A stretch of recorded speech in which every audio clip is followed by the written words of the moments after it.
and our endeavors to make it safe and a secure experience for everyone visiting Tampa, we were also working behind the scenes to zero in on human trafficking and those who sexually exploit others. The sickening practice of human trafficking is a crime that is nothing less than modern-day slavery. Escaping the wrath of a trafficker takes courage and in some cases is nearly impossible. For this reason, we have not and will not relent in our efforts to stop the demand. And we are accomplishing this one arrest at a time, one rescue at a time. When the National Football League announced nearly 2 years ago that Tampa was awarded Super Bowl 55, we knew then that for some, our beautiful Tampa would become a hotspot for human trafficking. Our undercover detectives focus on hotels and motels, online chat rooms, adult entertainment establishments, massage parlors, and street-level solicitations, which resulted in a record number of arrests. Over the past 2 weeks, the 75 individuals whose photos are on display were apprehended while trying to buy or sell sex.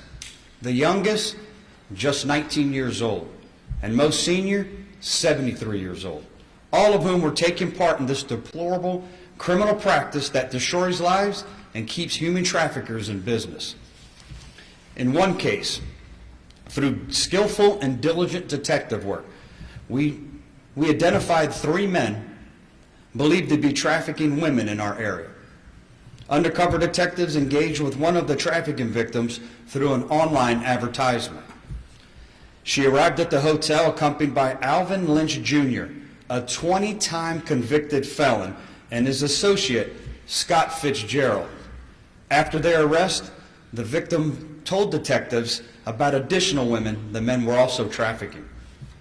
While I cannot provide too many details due to the ongoing nature of this investigation, I can tell you that we identified and made contact with 2 more victims, one of whom is only 17 years old.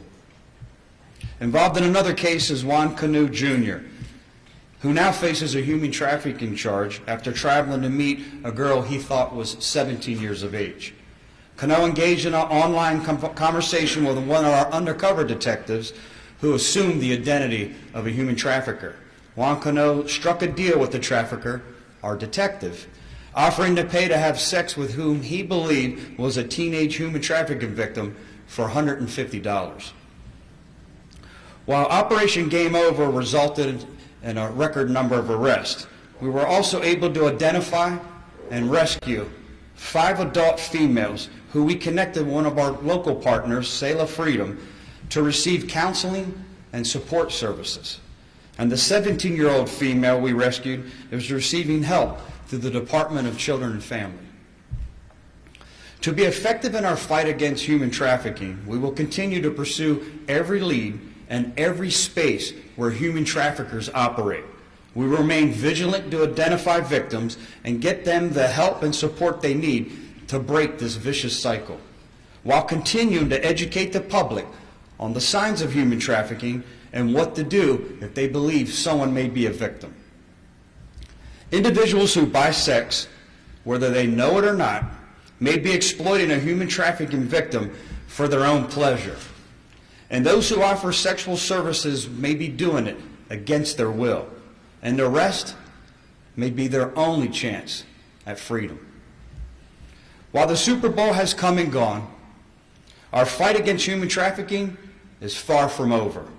We will remain vigilant to rescue individuals from the cruel and miserable underworld of human trafficking and pursue those who propagate this despicable practice.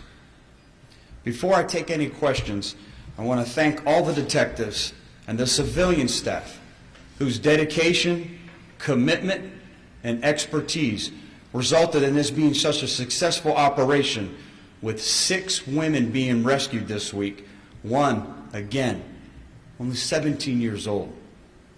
And a great partner of ours, Ms. Jennifer Johnson, Chief of the Special Victims Unit at the State Attorney's Office, whose team is committed to vigorously prosecuting this case. And thanks, Ms. Johnson.